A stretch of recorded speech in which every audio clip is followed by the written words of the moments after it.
Welcome to the DDT Archives. I'm Chris. As always, with me is my co-host Greg. Greg, how you doing? Doing all right, buddy. How's it going? Not bad. Not bad. Day like 72 in quarantine. It's awesome. That's it? Feels longer. Yeah, I know. Well, in the Indy Lounge today, we have an awesome guest, the Killer Bae, Heather Monroe. How are you, Heather? Yay! Clap, clap, clap, clap. Everybody cheers! I'm good. How are you guys? You're doing great. Thanks for coming on. Yeah, no problem. So we're going to immediately take this completely off the rails and not talk wrestling to start. So let's talk Heather Monroe, the person. Okay. It came to my attention that you and I share a love for true crime and true crime podcasts. Tell us a little bit about this. I think where it came from was my mom used to watch Dateline, and I used to watch like Dateline and 60 Minutes when I was like a child growing up. And I think that my obsession kind of came from watching that. So I'm fascinated, obviously by serial killers. I think that's super interesting. Just like how their minds work and all of that. But also, I think there's some like really interesting like mysteries that come with it too. And when it's weird, I'm more scared of like horror movies than I am of like the true crime stuff that I listen to, even though that's real. So just give you a little insight, when you're married, I'm afraid to watch Dateline with my wife because she's going to get ideas. And it's like, she's going to be able to pull it off. And it's like, we were watching it like on Friday, and I was like, can we stop now? Can we watch like Food Network or something? Because you're just like, can see the wheels turning. It's always the husband or the wife. Yeah, always. And he's way too soft for prison, so it'll be her. Oh, it's totally be her. She tolerates me. What are some of the podcasts that you listen to? My favorite one is Last Podcast on the Left, which is a good choice if you like crude humor. It's very funny to me because I have a dark sense of humor. So they're very funny to me. And then My Favorite Murder is also another kind of comedy murder podcast that I really love to listen to. Those are my main ones. I listen to a few here and there, but I don't really like the super dry, only facts ones. Like I like watching that kind of stuff, but I don't like the podcasts like that necessarily. I've tried a couple of them, but those are my go-tos when I want to hear about stuff. Are you into like the Netflix documentaries about like the true crimes and stuff and like all that craziness? Yeah, I love those ones. I think a lot of those are really well made. I like the I love Dateline. Like I still watch Dateline and stuff and all that because those are kind of cheesy too, which I love. It's funny because like my oldest sister, her best friend is a producer for Dateline, so she does like all like, and every time like she'll let us know when like one of her stories is on. So like it's pretty cool to like her behind the scenes stories are way better than what you see on TV. Oh, I'm sure. So interesting. So I love that type of shit. I have two true crime podcasts for you to check out. Okay. Crime in Sports. Oh, Royce Isaacs recommended that to me, but I couldn't get into it. Oh my God. And thank you for telling me that because we're interviewing Royce next week and it will come up now. He really likes true crime stuff too, but that's the one he suggested, but it wasn't, this is going to sound really bad. It wasn't enough like murder stuff for me. Little light on the killing episodes that are. Yeah. I need more homicide. Yeah, you have to pick and choose, but some of them, especially the professional wrestling ones, holy shit, they're incredible. I'm sure the Dark Side of the Rings are really interesting because of that stuff too. Oh, they're awesome. Yeah, like a lot of that stuff, like we're a little on the younger side to like remember these things, so it's like it's fascinating to me, like the Gina Hernandez one and the Bruiser Brody one. Like I had known the Bruiser Brody story, but never like that in depth. Those things that show is like really well done. Mm-hmm. Yeah, I watched the Fabulous Moolah one, and I thought that one was incredibly interesting too, because you kind of like know some stuff, but then like hearing the opinions on it and everything was interesting. What's the other podcast? The other one is Small Town Murder. Same host says the one for Crime and Sports, but just talking small town murders. I feel like I've heard of that one before, but I don't think I've tried it. It's good, and they're comedians, so it's got that dark humor to it. It is, Yeah. And it's got murder in the title, so that almost guarantees plenty of murder. I don't care about all crime. I just care about murder. Petty larceny can go to hell. Yeah. There will be blood and lots of it. Oh, so the other day, so my birthday was on the 3rd of May, and for my birthday, my friends, Laura, James, and Taya Valkyrie, and Simone Cherie, set up a murder tour around Los Angeles. So they took me, we got a car, and Laura had a freaking research paper and pictures. We went to, I think, 7 or 8 places around LA, where we went and saw where the Black Dahlia was, where the Los Feliz murder house, the American Horror Story murder house, and like all those different, like, where famous murders. We went to the Wonderland murders. We went to Cielo Drive.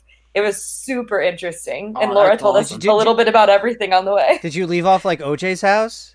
No, we went there. Okay, good. That was our first stop.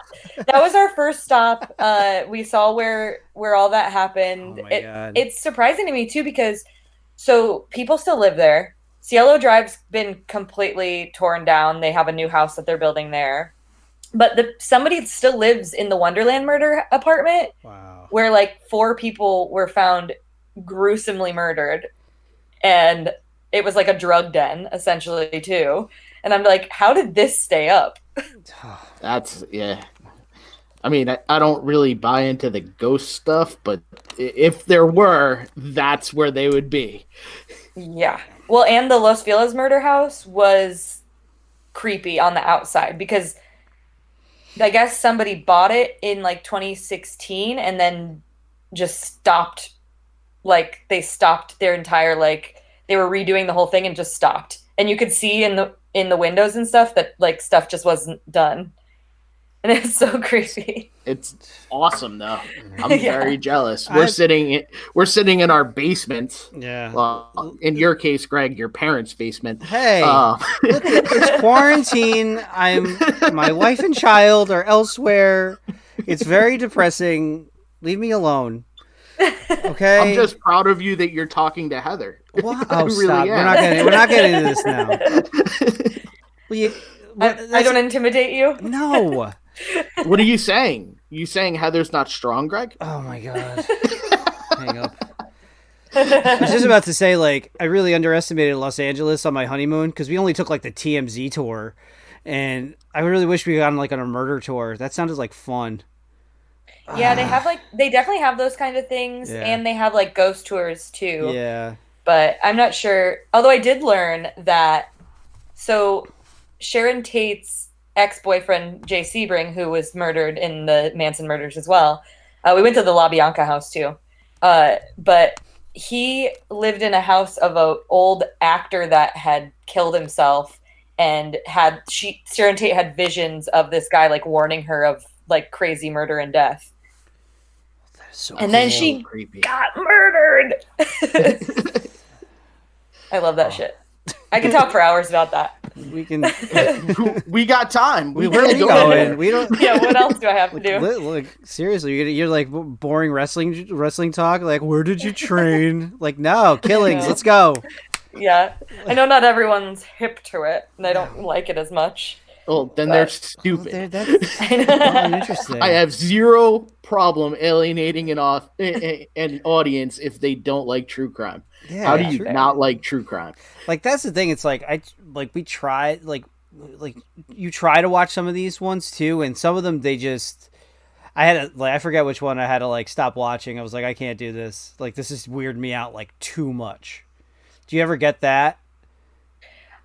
So when I was in New Orleans, I went to the Death Museum there, and I've never been to the one in LA, but there was a point where it was the Manson murders, and there were the actual crime scene photos, which I think I'd seen before, but I'd never like really looked at too much, and the autopsy photos of Sharon Tate, and like her eyes are open, and she's obviously like super pregnant. And I literally like got lightheaded. I was like, oh wow, okay, I need to like step away from this. Meanwhile, Laura and referee Nick Banana were in the other room watching people get their heads cut off with a fucking like machete while there's like this big projector showing that. And I'm just like, I am gonna go to the front. And then I watched like HGTV for like 3 months straight after that. I couldn't watch any true crime. Just to cleanse yourself. I had to cleanse myself. I was like, oh my god. They at the Death Museum, they literally had pictures of car wrecks and like just people dead at car wrecks. And that stuff I can't do. Like I was like, oh, because I don't like looking at the dead bodies. I like hearing the stories, you know? So I was like, this is too much for me. I'm going to go just whenever you guys are ready, I'm going to be out front and catching my breath. Yeah. That was that one Netflix documentary. It was like it was like some unsolved murder. And I think I just watched TV with my son for like a couple of days just to watch something wholesome. Like you needed that. Like you need to like wash yourself of like whatever you're watching because you're so into it and then you feel guilty. But whatever, it's fine. Yeah. Wait, you're supposed to feel guilty? Yeah, well, I don't ever feel guilty. I just feel entertained. But like, I was gonna ask you if you ever been to New Orleans. It's funny you said that because that's like the mecca of weird shit city. Yeah, I've been there a few times. I went to a voodoo museum once too, which was super interesting. Where I kind of learned more about the actual religion. But I went for Mania Week 3 Manias ago now, because New York was last year. Yeah. Oh, that's cool. That's awesome. I love it down there. We did like a haunted pub crawl. Ooh. Yeah. Now that place is haunted. Yeah. I can't do ghost stuff though. I believe too much in that, and like I feel it, so I can't do it. It scares me too much. Oh my god, my wife goes to like mediums and shit. Like it's hysterical, and she's like, "You gotta go." I'm like, "No, I don't." I do my tarot cards, and I want to get my palm read, but I've done like when I went to Edinburgh, I did the they have tours underneath the city because they built on top of themselves because of the plague. So there's so much death down in there, and you can just feel it. And there's just so much old shit there. Like in Europe, they have way more history there, and like. You know, we went to a castle that was from the 1000s, and you're just like, there's so much death here. Yeah. Oh my god. Europe is awesome. Mm-hmm. I went to Germany to coach football for like a 2-week period, and nice. The one guy that one of the coaches is like, hey, let me take you out, show you what Germany's about, because we were actually on a military base to do it for the Department of Defense, and he showed us these churches and cathedrals from like 825. And I'm like, how the fuck is it still standing? And it's like, this is incredible. Like the stained glass is beautiful. And then at one point we went to, they have it was built in the 1800s, but it's like they call it Walhalla, overlooks the river. And then it's just a monument to all the people that have made scientific contributions to Germany. But the road that you walk on is literally the Roman road that was built during the Roman Empire. And that stuff's so cool. Holy shit, this is awesome. If you ever get a chance to go to England, there's a city called Bath. And it's literally called Bath because there's a whole Roman bath still like structure. You can still see a lot of the structure, and it's just built around that. And so it was crazy to go there and be like, wow, this is so old. People used to walk around here, and like this used to be a whole city. Yeah, it's to me that my day job is teaching history, so I love that stuff. Yeah, people make fun of me for it, but I'm a history nerd, a wrestling nerd, and a football nerd. Oh well. That's all interesting though. That stuff's so interesting to me. That's why he has no room for other nerdy things. He's like, it's a little too crowded. No comic in there. Books or anything like that. No. I go. My problem is I go full bore into whatever I'm doing. Like, so we decided to do this Indy Lounge, and we've literally, you're the 23rd interview we've done, and we've only been doing this for 2.5 weeks. Oh, nice. So like, I don't know how to like do things slow. You know, so Yeah, I put everything into the like 3 things that I love. Well, That's my fair. wife too. I put time into her, I swear. We know. It's okay. Um so you're talking psychics. We gotta tell Heather the psychic story with Dave. What? So What's my cousin Dave, who's the craziest motherfucker on the face of the earth, and I will swear to that. Like, ruined my wedding kind of guy, and by that I mean he called my mother-in-law a whore and put his arm around her while he didn't have pants on. Okay. And that was the most innocent thing he did that night. Greg, am I lying? I don't even know why you're telling the story. Well, needless to say, he fell into a trap where he literally just kept calling psychics because his girlfriend broke up with him. And he needed a psychic to tell him that they would get back together. Oh boy. And then he started giving people advice on these psychic online chat boards. And I knew his handle, so I was able to Google it. And oh my God, I will never go to a psychic because all I think about is my cousin pretending to be one. Right, yeah. Oh my gosh. I think that kind of stuff is more for people's peace of mind. Yeah. I don't know. I couldn't do it. I love it, like watching like those medium shows, and it's be like, all right, so you have this dead relative, and it's I'm seeing an S and a P and an R and a T. Tom, yeah, I had a grandfather named Tom. Well, I'm correct. And it's like, come on, like, yeah, stop. Yeah, those ones are funny to me. Now, the other sideways move here. So, I'm assuming you really enjoy Just Friends. Oh, the movie? Yeah, because I really enjoy it, and my sister-in-law loves making fun of me with it. You know, the Chris, I'm busy. No, I'm busy, you stupid dick. So I learned to love the movie too, but I believe your persona might be coming off that character a little bit. Yeah.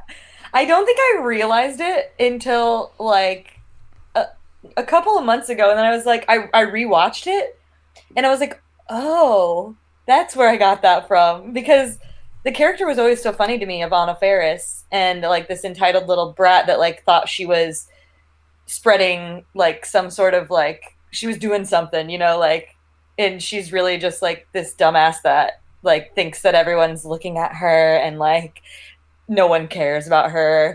So that was kind of like I realized a little bit of the inspiration for my character, just because I love that type of humor too. Like I think it's so funny, the condescension and that kind of stuff. Absolutely. You can't get through life without sarcasm and condescending. Yeah. And my tag team with Dom Kubrick is called Just Friends. That's awesome. That's funny. that is awesome. So, all right. So we're going to dive a little bit into wrestling, and then we'll go off on another tangent. Okay, fair. So one of the best eras in wrestling is always the Attitude Era. How did the women's division during that time inspire you? So I watched, I mean, I guess it was technically still considered the Attitude Era, but I watched like after WCW and all that were done. I started in 2001. So I was watching like Lita and Trish and like Stacy Keibler and like Dawn Marie and Tori Wilson, like all getting like big storylines and like main event storylines. So it was kind of easy for me to be inspired by especially women like Lita and Trish, like getting to scrap with the dudes. Because I missed Chyna too. I didn't even watch when Chyna was performing. I knew who she was, but I never watched her on Raw or anything like that. I watched Lita. That was like my girl. So it was pretty easy to get inspired by her, like going out there and kicking ass even against the dudes. Definitely. So let's continue down that women's wrestling road. What was Shimmer like for your career, and what were some of the things that how it influenced you doing? So I started watching more of that stuff when I was in college, and it really opened my eyes to like a completely different like generation of women, and ROH too. I think around that time had like Daisy Hayes and Well, I guess they were all kind of in Shimmer and stuff, but like Mischief and Alice in Danger, like all those women, like you actually watch them and they were serious wrestlers. And this is when I started rewatching wrestling after not watching for a while, and I'd only watched WWE. So like that's going from watching brawn panties matches, bikini things, friggin' Thanksgiving dinner gravy mud fights, to watching like these women like just kick each other's asses in Shimmer, and like watching Joshi wrestling kind of do the same thing. And it was just kind of an eye-opening thing, and I was like, oh, there's a whole other side to this that I hadn't seen before. So that's kind of, I like to mix my style with a little bit of both of those things, because I like comedy and I like silliness, but I like having a serious match as well. It was funny how like back then it was almost like there was like two divisions in the women's. Like you had like your Litas and your Trishas and your like Jackies and everybody that were like these kick ass ladies, and then you had like the other side of them, which were like they would get in the ring, but it was like those kind of whack bra and panties matches and all this stuff. It was really kind of funny how they almost separated the two, because you it really like the legitimacy of it like shined behind all that craziness, right? Yeah, for sure. Yeah, because I mean, if you look at it now, any woman that's or a lot of women that are wrestling now in NXT and AEW, like all those places, have been inspired by those women. Mm-hmm. And a lot of people were inspired by the divas. Like I know that the gay community is really like huge on the divas, like the Tori Wilsons and the Dawn Maries, like those more like quote unquote diva wrestlers. But I think that they really tried hard to do as serious wrestling as they could with what they were given. And that's why we all wanted to be wrestlers. Absolutely.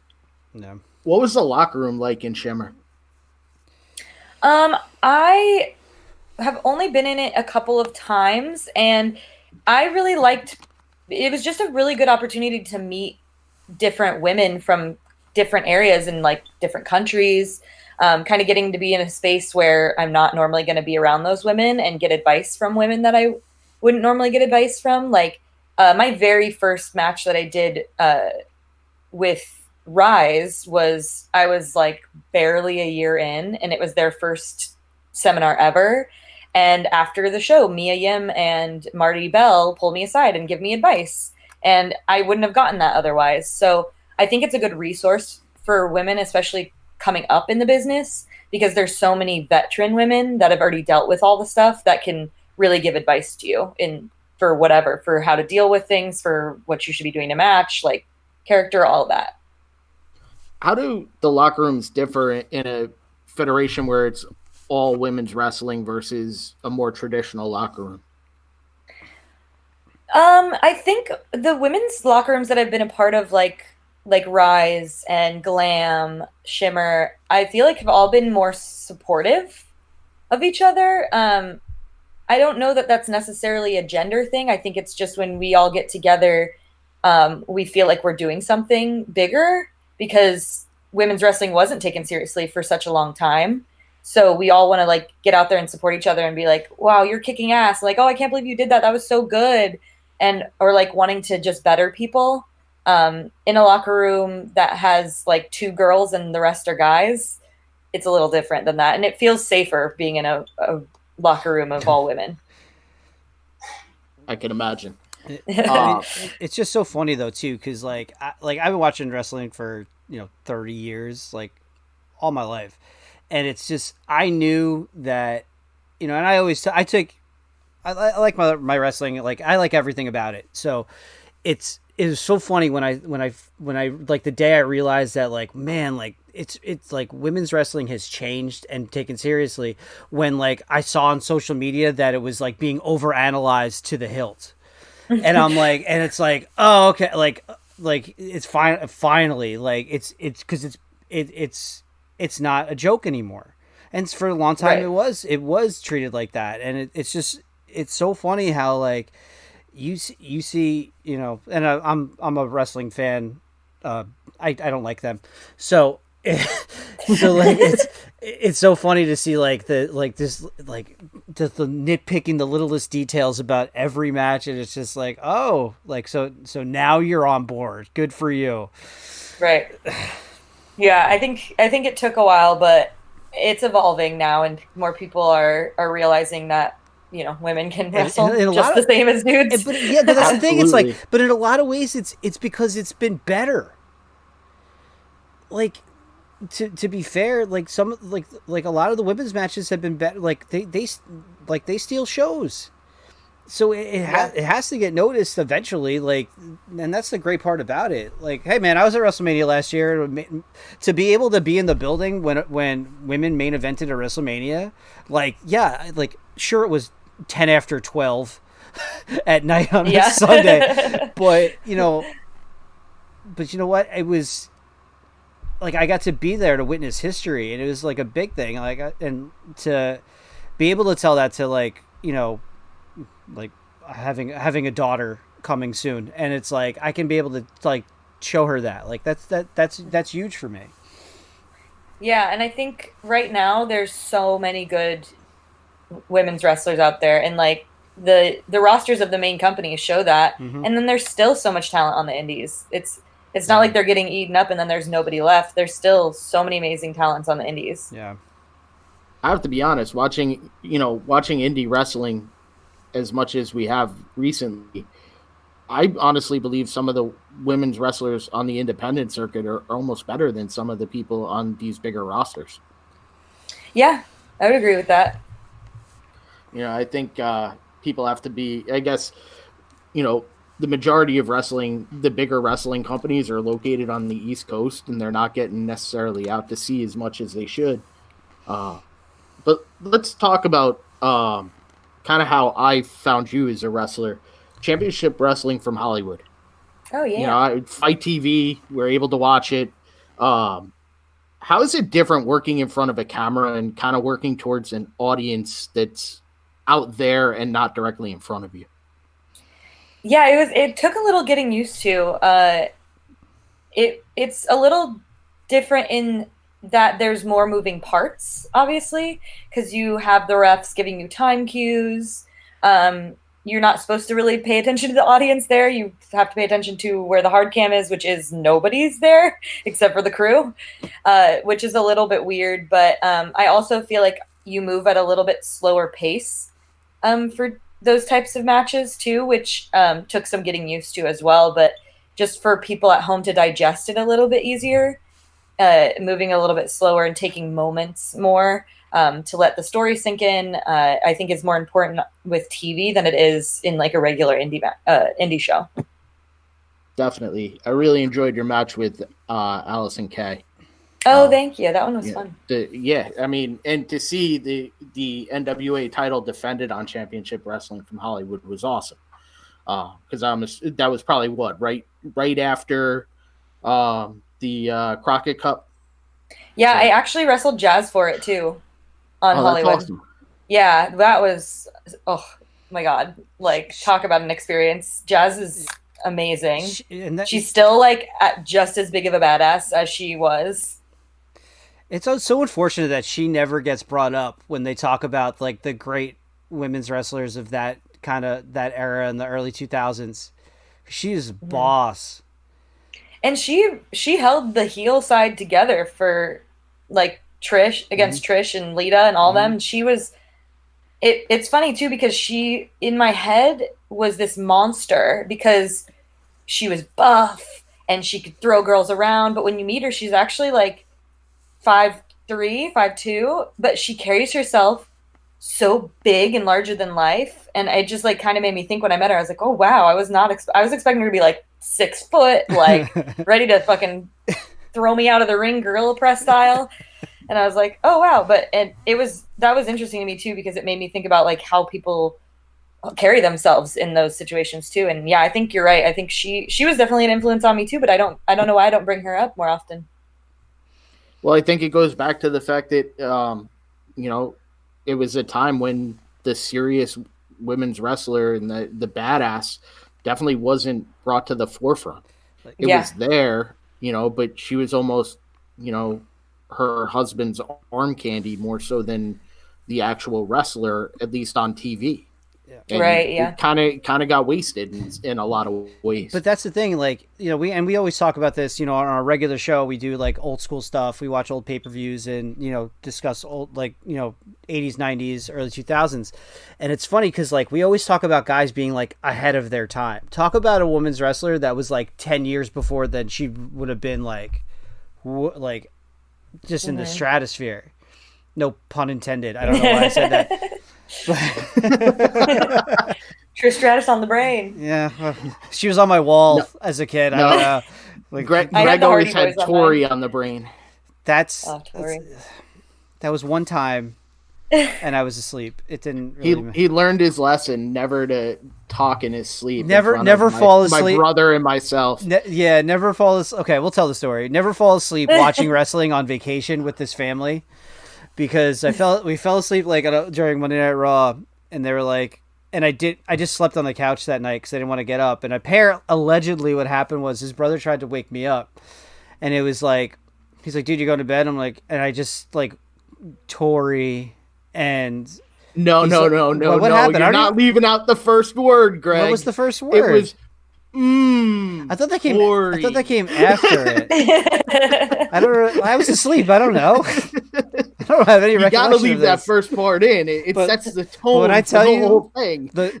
He could not wait for the sun to come up the next morning. Chris's brother to tell me that story. Like it wasn't even like it was like he was like, dude, you have no idea what happened last night. I'm like, okay.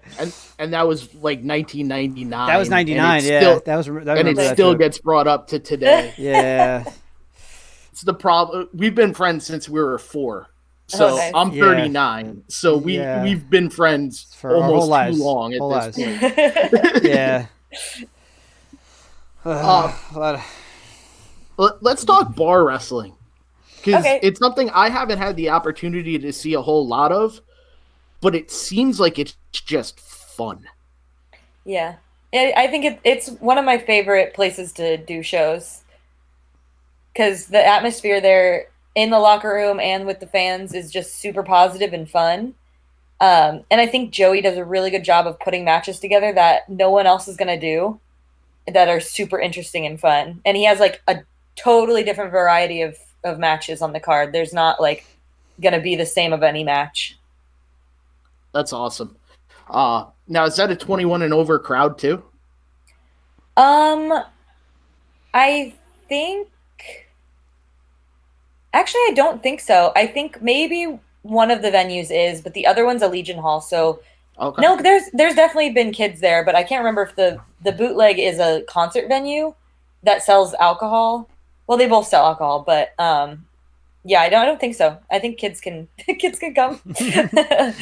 The Legion can get away with it. They're veterans. They can serve alcohol to whoever they want. Yeah.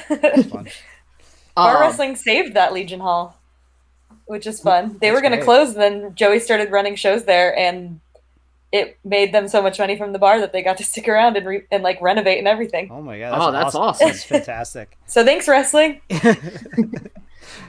Is that one of the more fun audiences that you get to work in front of? Yeah, I think any crowd that's up against the ring like that, like for bar and like Hood Slam / Glam, I think those crowds, because they have to be in the moment and like have to be participating in some way, are more fun and rowdy. Awesome. And you see that with a lot of the time, like PWG has the standing crowd, Beyond has like a standing crowd, and I think the energy from those is a little bit higher than when they have to sit. Definitely. So what's your favorite part of being a wrestler? I think traveling, getting to like travel all over. I don't always get to like explore a town that I'm in, but I like traveling a lot, and I got to go to different parts of the world through it. So, yeah. What was your favorite place you went to? I really liked the Netherlands. Wow. I got to go to the Netherlands. Oh, I got to go to New Zealand too, which was that's cool. Gorgeous. Yeah. That's awesome. Yeah. With the travel, What are some of your funnier road stories? I don't know if I even have any. Like, nothing comes off the top of my head. I cannot believe that. No, like, you know what's going to happen is I'll think of something like tonight while I'm lying in bed trying to sleep, and they're like, "Oh, that was a good story," but I can't. Nothing's like immediately coming to mind. All right, then you're gonna make me a deal, and you're gonna send me a DM with that. Okay, but also then we'll have you back, and you can tell it. Because I'm in Southern California. I don't drive a lot because we don't. It's not like the East Coast where we drive like 9 hours and we're in Ohio. Like, we drive 9 hours and we're in the middle of nowhere, Utah, you know, or like, no, we're probably in Nevada still, honestly, at that point. Like, there's not a lot of wrestling around to drive to. The only driving I really did when I was wrestling still, and this wasn't happening to us, was up to Northern California and into Vegas and sometimes Arizona. So I don't travel a lot for it in that sense. I fly a lot more than I do drive. So nothing crazy. But I will try and think of something because I'm sure there's been something. When we drive up to Glam, it's like 6 girls in a car. I'm sure there's something I can think of. So then we'll go to another crazy moment in your career. And we've heard 2 other sides of this, so we have to tell you that. Okay. We've heard from Bryn and we've heard from Jack. Oh. So now it's your turn. Okay. Can you tell us about the match where you competed for the WWF Light Heavyweight Championship, the ECW Tag Team title, and the Infinity Gauntlet, which I still have no idea what that is? So you don't know what the Infinity Gauntlet is? No. Oh my God. I literally just watched, this is a tangent, and we'll talk about what you want to talk about, but let's go. I'm in right now. Hang on. Let's go. I gotta get ready for this. I've been playing Spider-Man, like the game Spider-Man. Yeah. Because I used to play video games all the time when I was younger because I was a bigger nerd than I am now, I think. But I just started getting back into it because I still own every console. Like I have an Xbox 360, a PS2, a PS3, and a PS4 because I need all those. And so I've been playing that, and it made me want to start watching Spider-Man movies. So I started with Infinity War, which is my favorite Marvel movie. And upon watching it again, agreed still. And then I watched the newer Spider-Man, or the older Spider-Mans with Tobey Maguire, because I'd never seen them. And then I watched Homecoming and Far From Home, and then I watched Endgame. Nice. And so, like, I've been on the biggest Marvel binge. I just watched Civil War this morning. Can't stop myself. All right, let me stop you. So, when everything kind of went haywire, my wife is pregnant, so she took my son and went to her mother-in-law because I was still working, and now I'm not. So so I was still I'm a restaurant manager, so I was still working with kind of people. And then so she moved out and went to her mother's, and so just because I was working, she didn't want to get sick and everything like that. So first thing I did is I bought Spider-Man the video game, and I finished that. It's so good. And then I did all the Marvel Universe movies in order. So I started with the first Iron Man, and I did all of them. And it was like when Endgame came out, that's what I did. Yeah. I watched all of them through that. I want to start watching the earlier ones too, because I think I was pretty young when they came out. Like, I think I'll appreciate them more now and like them more now. But yeah, I've been blazing through video games. I'm on the end of Spider-Man. I'm at the boss, so I'm like, it's great. Waiting to have time to play it. But I finished Red Dead Redemption 2 and started playing a second time. I finished Kingdom Hearts 3. I gotta tell you how mad I was. I think it was we were flying to New Orleans in August. Just my wife and I. And one of the movies on the plane was Endgame. And I was so mad because I'm like, how could they show this movie on such a short flight? I can't watch the whole thing. I'm like, she's like, will you relax? I'm like, no, this is stupid. I was like, I want to watch all of it. And she's like, didn't you see it? I'm like, you don't get it. Like, You don't understand me. She doesn't understand me. She won't. I go to movies alone.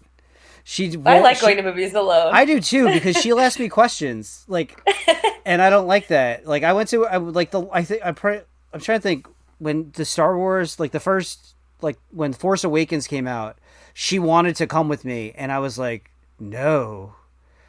And she's like, no, I want to go with you. I was like, okay, but I had to make her like draft a contract that she would have to hold all questions till after the movie was over.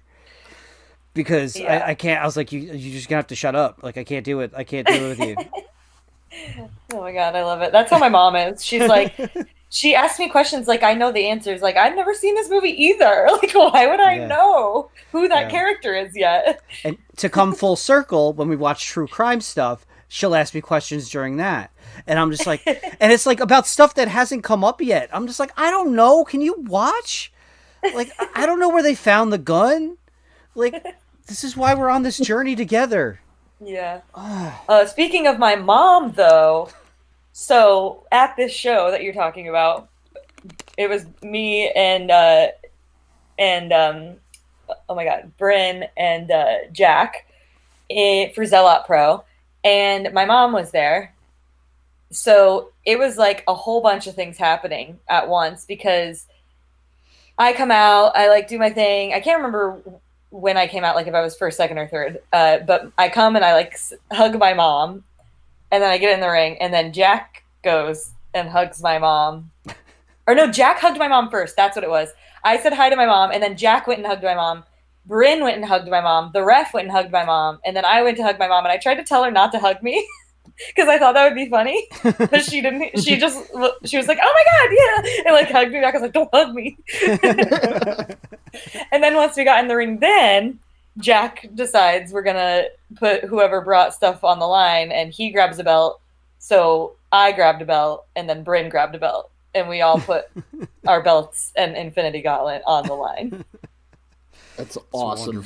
It's definitely the best wrestling story I've heard in a long time. And it doesn't get old. And hearing all three of you talk about it. And we get different pieces every time, which is the best part. And that's the thing is, like, I think I said this to Bryn when we talked to her. It was like that's something that, like, it'll never happen again. That's yours. That's you three. That's it. Like, nobody's ever, like, that's, it's, if it did, like, I'm not staying there because there's some weird juju going on in that arena. Right, yeah. No, that was fun. Because we just played around. That's what I love about... That's another part I love about wrestling, is just being able to play and be silly. Well, that obviously ties into intergender wrestling. And, you know, I've been very outspoken in the fact that initially I wasn't sure how I felt about it. But as I've watched more of it, I've really grown to enjoy it because I think the storytelling has to be stronger to make you understand. And I'll be honest, the only matches Jack sent us were intergender matches. No. So I had, you know, like, so I'm sitting there watching him. He's like, "What do you think?" And I'm like, "This is incredible. I didn't realize." So kind of talk about the stigma and then how you guys overcome that stigma to really kind of steal the show. So I trained through Santino Bros Wrestling, and there was a couple of the girls that started with me when I started training, but for the most part, I was the only girl. So I've been doing intergender wrestling, and most women and men, well, I guess most women are wrestling men from the jump. And there's schools that don't have any women at all, for sure. Like, but we get a lot of experience at Santino's, and they've always been really good about getting mad at the guys if they're not treating us the same. Like, if they chop one guy and they chop him super hard and then chop me and don't chop me as hard, they're going to get mad because they see that as they don't respect me as much, because they're going to take it easy on me because I can't handle it. You know what I mean? Mm-hmm. So I've been brought up in wrestling thinking that's all I was wrestling Ruby a bunch at first, but other than that, I was wrestling a lot of guys when I first started. Like, I just posted my first match on Twitter, actually. My first match ever was me and my classmate, Guy Cool, versus the study buddies, Darwin Finch and Chaz Herrera. So my first match even was intergender. So it's been something that I've done the whole time I've been wrestling. But sometimes it's funny to me because I'm someone's first intergender match. and I'm the first girl they've ever wrestled, and like that kind of stuff. And I think there was a big stigma about it, and I think there still is a little bit, but it's being destigmatized just as much as women's wrestling is, because as they see that women are being stronger and being presented as more characters and stronger characters, I think there's more openness to it. Do you think it benefits having like Tessa Blanchard being the Impact champion? I guess a little bit, like on a bigger stage, yes, but I think that was a result of it all. Okay. I don't think that made it into a thing. I think that happened because it was a thing already. And I think Impact definitely wanted to make a statement, and Tessa's an awesome wrestler too. So she was a good pick for that. But yeah, I think that's a product of people taking it more seriously. Greg, I felt like I was cutting you off. No, not at all. Okay. I'm good. I was trying to be polite. I appreciate it. Wrong. No, you kind of said what I was gonna say anyway, so that's why I'm like, nah, I'm good, man. Of course, okay. Great minds think alike. So do feeble ones. Yeah. What is your ultimate goal in wrestling? I want to just be able to make a living wrestling, and obviously, I would love to be a part of a major company. But as long as I'm able to make a decent living doing this, I'd be happy. Awesome. Yeah. How close do you think you are to having that? Obviously not coronavirus tied in. I was very close before all this happened. I was so close. I literally took a month off. I was taking a month off of April because of wrestling from my regular job, because I was so busy with wrestling that I was going to be in the office for 1 week. So I was like, hey guys, going to be gone for a month. Hope that's okay. And then all this hit anyways, and now I don't have either job. So there's that. But yeah, no, I was very much on the cusp, and I just had a really awesome opportunity in March that got shut down, and then into April I had a bunch of opportunities that unfortunately didn't get to happen. But I am hopeful and optimistic that those opportunities are going to be there once everything is up and running. Definitely. I can't imagine that it's not there for you. You know, it's definitely, it's fun watching you perform, because it's very clear that you love what you do. Thank you. Yeah. I just want to do it again. Yeah. This sucks. Like, it's just funny. You know, you try and stay positive during all this, and it's just like, you know what, maybe like one day, and I wait for that day where we can look back on this as like, this was just like a hiccup, and not, like, it's not going to like have these long-term effects on like the quality of life and like opportunities that you're going to get. So I'm praying for that for you. Mm-hmm. Yeah. Trying to stay positive. My sanity is intact still, although it's been lucky off and on. Yeah. That's why I literally like couldn't talk about wrestling, watch wrestling for like the first I would say few weeks, just because of like this major opportunity that got taken away from me, and I was just so devastated about it. But the more I like sit and think about it, the more I realize we're literally all going through this together. Yeah. That's been the coolest thing for us with this podcast, is kind of we wouldn't have the opportunity to do 27 interviews in a month period if it wasn't going on. So like, and to us, I mean, hearing everybody's unique story is just absolutely incredible. Whether it's somebody that's been working for a year or somebody that's been working for 20, just, it's cool. And the other piece that I find really awesome is the reception we've gotten, because all we are two fans. You know, we've been fans for a long time, but we're just fans. We have no role in professional wrestling, and everybody's just been so welcoming and just wanting to talk. Like, I feel like we come away being friends with everybody we've talked to. Yeah. And this is how we connect with people now. Yeah. Yeah, you're right. So I gotta ask the last, or like my last token question that I ask everybody. So as a wrestling fan coming up, is there one, and this is gonna be hard, I've stumped some people with this. Is there one match or event or show or something that you can go back and watch, like as your guilty pleasure, if you're sad, that'll, you know, get just that just excites you about wrestling? Just one thing you can always go back to. That is a hard one. I know. I'm sorry. Because I was never that type of fan. Mm-hmm. I don't really go back and rewatch a lot of older stuff like over and over again. Like I'll watch old pay-per-views sometimes, like old Royal Rumbles. I think that would be my answer, is like any old Royal Rumble. I can watch a Royal Rumble all the time. I don't have a specific one, but I think those matches are always so much fun. So that's fair. Yeah, and every time around Royal Rumble season, I watch a crap ton of those. Or like even Money in the Bank, when Money in the Bank rolls around, I watch old Money in the Bank matches. But I don't really watch a lot of older stuff unless like a bunch of like YouTube stuff, but it's mostly I'm watching it for the first time. Yeah.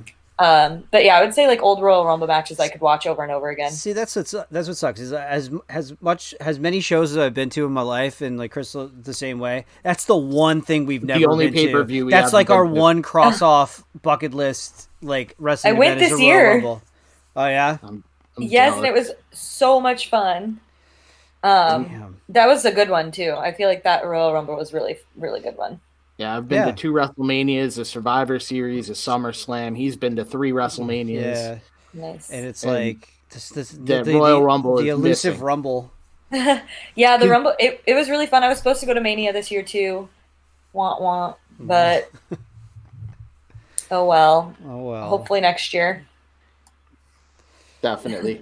So, as we wrap up here, why don't you plug your social media, tell fans where they can find you? Yes, Heather is me on Twitter and Instagram, and join my Patreon. It's only $5. Heather Monroe on Patreon. Awesome. Excellent. So you can follow us at the DDT Archives on both Twitter and Instagram. If you follow us on Instagram, which just started like a week ago, we will immediately follow you back right now, just because we're trying to get those numbers up. And we may actually post some pictures eventually and other things of that ilk. Yeah, there is only one picture right now, because where am I taking pictures? Yeah. We gotta share some dank memes, whatever that means. And you can follow me at Chris_DDTHSLB, and I think we can officially put to bed that I don't know my Twitter handle, because I do. Yeah, you're good. We can stop making that joke about you now. All right. And Heather Monroe, you have been fantastic. Thank you so much for joining us. You're awesome. Thanks for having me, guys. Claps. Yeah, we get claps for you. All right, guys, take it easy, everybody.